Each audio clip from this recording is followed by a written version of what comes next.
Hello everyone, welcome back to my channel that is crucial English with Akash channel पर आपका हार्दिक अभिनंदन है। तो गाइस, जैसा कि आप जानते हैं कि एसएससी की तरफ से 8 सितंबर को एक नोटिस जारी किया गया था, जिसमें उन्होंने सभी सोशल मीडिया क्रिएटर्स, चाहे वो कोचिंग के टीचर्स हो या फिर कोई भी सोशल मीडिया क्रिएटर्स हो, उनके अगेंस्ट में एक नोटिस जारी किया था, जिसमें उन्होंने साफ तौर पर ये निर्देश दिया था कि अब से एग्ज़ाम के बाद जो एग्ज़ाम एनालिसिस होता है वो कोई भी टीचर नहीं करेगा, ठीक है। और ना ही वो कुछ मोस्ट एक्सपेक्टेड क्वेश्चंस अब करा सकते हैं, ठीक है। अब जो गाइस एक और नोटिस आया एसएससी की तरफ से, जिसमें स्टूडेंट्स के लिए एक एडवाइजरी जारी की गई है, जिसमें एसएससी की तरफ से एक नोटिस में ये बताया गया है कि उनकी तरफ से क्या प्रावधान किए जाएंगे इस एग्जाम्स को लेकर, और साथ ही स्टूडेंट्स को किन किन चीज़ों का ध्यान रखना है, कौन कौन से डॉक्यूमेंट्स कैरी करने हैं और उनको किन किन चीज़ों से बचना होगा। तो सारी चीज़ें आज की वीडियो में हम डिस्कस कर रहे हैं, और ये नोटिस मैं आपको डिस्क्रिप्शन बॉक्स में भी लगा दूंगा ताकि आप उसको ईजिली पढ़कर समझ सके। तो चलिए आप वीडियो को स्टार्ट करते हैं, चलते हैं व्हाइट बोर्ड पे। जैसे कि यहाँ पर लिखा है, यहाँ पर एडवाइजरी टू कैंडिडेट्स। तो आज का जो नोटिस आया है एसएससी की तरफ से, उसमें स्टूडेंट्स के लिए एडवाइजरी दी गई है बेसिकली। तो उसमें क्या क्या कहा गया है कि पहला जो मेन इंपॉर्टेंट टॉपिक है दैट इज रिमोट कंट्रोल, जिसके बारे में पहले ही बात चल रही थी कि जब एग्जाम सेंटर पे स्टूडेंट जाते हैं वहाँ तो बहुत सारी उनकी चेकिंग वगैरह की जाती है, बट उन स्टूडेंट्स का क्या, जो एग्ज़ाम सेंटर में बैठकर ही एग्ज़ाम दे देते हैं, मतलब कि बेसिकली घर से ही एग्ज़ाम दे देते हैं, उसका क्या, रिमोट कंट्रोल एक्सेस। तो उस पर अब एसएससी की तरफ से कड़ा निर्देश जारी किया गया है कि अगर कोई भी सेंटर क्या कहते हैं रिमोट एक्सेस के द्वारा किसी स्टूडेंट से एग्ज़ाम कराता है, और ऐसी गतिविधियों में अगर कोई भी लिप्त पाया जाता है, चाहे वो क्या कहते हैं स्टूडेंट हो या फिर कोई टीचर हो, तो उसके अगेंस्ट में कड़ा एक्शन लिया जाएगा एसएससी की तरफ से। और उन्होंने बहुत सारे सीसीटीवीज भी लगाए हैं ताकि सभी स्टूडेंट्स एंड सभी लोगों पर नज़र रखी जा सके।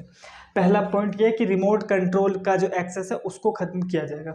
सेकंड चीज़ है कि अब स्टूडेंट्स के लिए एडवाइजरी है कि carry all the documents like your Aadhaar card, PAN card, voter ID card. तो गाइस, मैं यहाँ पर कहना चाहूँ कि अभी तक जो भी एग्जाम्स होते थे, चाहे वो CHSL हो, MTS हो, स्टेनो का हो या फिर फेज 13 का, उसमें क्या होता था बेसिकली स्टूडेंट सिर्फ अपना आईडी कार्ड लेके जाते थे, बेसिकली आधार कार्ड लेकर चले जाते थे और एडमिट कार्ड लेकर चले जाते थे। तो उसके बेसिस पे आपको एंट्री दी जाया करती थी। बट गाइस, अब जो रिस्ट्रिक्शन है वो ज़्यादा ही कड़े कर दिए गए हैं। अब आपको क्या करना होगा, हालांकि उन्होंने तो कहा है कि आपको बेसिकली अपना Aadhaar card, PAN card, voter ID card लेकर जाए, बट भाई गाइस मैं तो ये कहूँगा कि आपकी अगर 10th की मार्कशीट आप वो भी लेकर जाइए, 12th की मार्कशीट है आप वो भी लेकर जाइए, आधार कार्ड भी लेकर जाइए अपना ओरिजिनल, ठीक है, नॉट ओनली फोटोकॉपी, ओरिजिनल भी लेकर जाइए आप, पैन कार्ड भी लेकर जाइए, वोटर आईडी कार्ड भी लेकर जाइए, ताकि आप पर किसी भी चीज़ को लेकर एलिगेशंस ना लगाए जा सके, आपकी डेट ऑफ बर्थ पर एलिगेशंस ना लगाकर आपको बाहर ना किया जाए, ना ही आपके नाम के बेसिस पे, ना ही आपके फेस के बेसिस पे, ठीक है।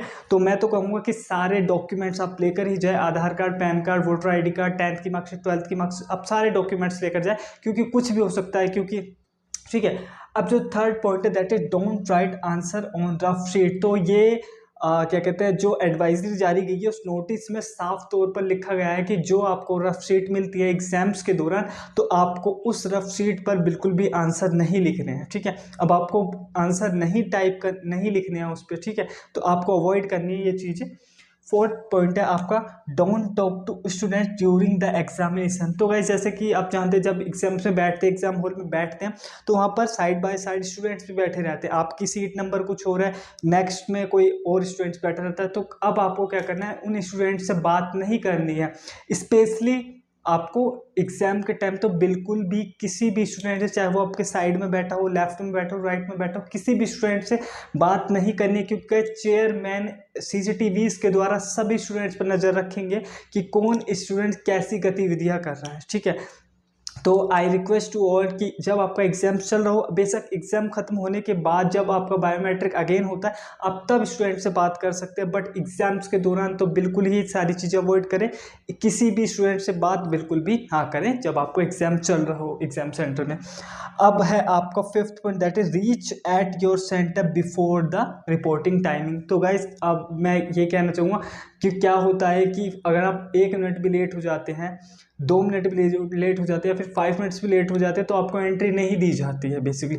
अब आपको क्या करना है कि घर से ही जब आप निकलोगे, एक तो टाइम से बहुत पहले निकल जाओ एग्जाम सेंटर पे। क्यों गाइस, देखिए इस बार का जो एग्ज़ाम है, एग्जाम सेंटर में बहुत दूर दूर है। ये भी सीजीएल में भी जो एग्जाम सेंटर दिए गए हैं आपको बहुत दूर दूर दिए गए हैं, 300 किलोमीटर 400 किलोमीटर। तो मैं तो यही कहूँगा कि अपने एग्जाम सेंटर पे दो घंटे से 2 घंटे पहले तो पहुँच ही जाओ। 2 घंटे नहीं तो 1 घंटे पहले तो पहुँच ही जाओ। बट ये मत करो कि हाफ एन आवर आप पहले पहुँचो, 15 मिनट्स आप पहले पहुँचो।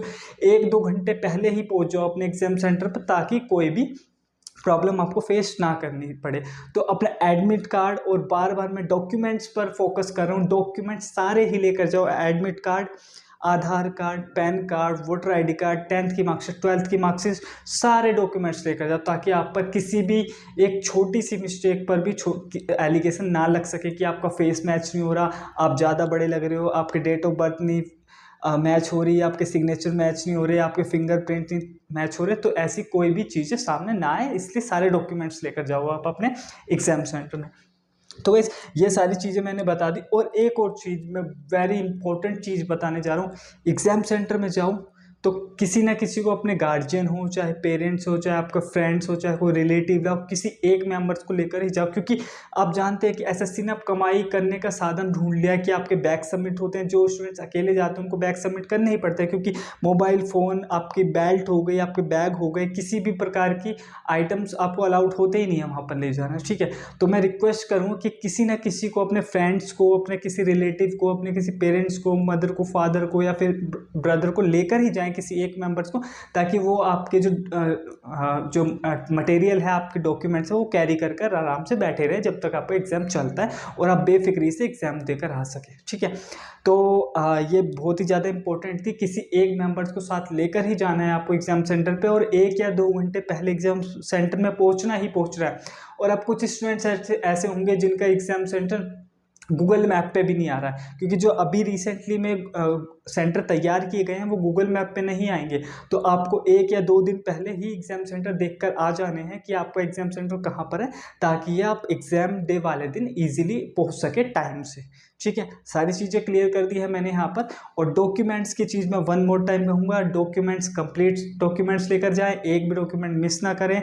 एग्ज़ाम से अराउंड 1 और 2 आवर्स पहले ही एग्ज़ाम सेंटर पर उपस्थित हो जाए, और फ्रेश माइंड के साथ जाए, विदाउट एनी स्ट्रेस के। ठीक है, तो आज की वीडियो में सिर्फ गाइस इतना ही। अगर आप ये जो एडवाइजरी पढ़ना चाहते हो तो मैं डिस्क्रिप्शन बॉक्स में भी लगा दूंगा इसकी लिंक, आप वहाँ जाकर भी इसको पढ़ सकते हैं। So thank you everyone guys, I wish कि आपका एग्जाम अच्छा जाए। Wish you a very all the best to all the SSC CGL student. Thank you everyone for watching this video complete. अगर वीडियो थोड़ी सी भी आपको अच्छी लगी हो तो फ्रेंड सर्कल में जरूर शेयर कर देना, और प्लीज़ वीडियो को लाइक शेयर कमेंट करते हुए जरूर जाना। Thank you everyone.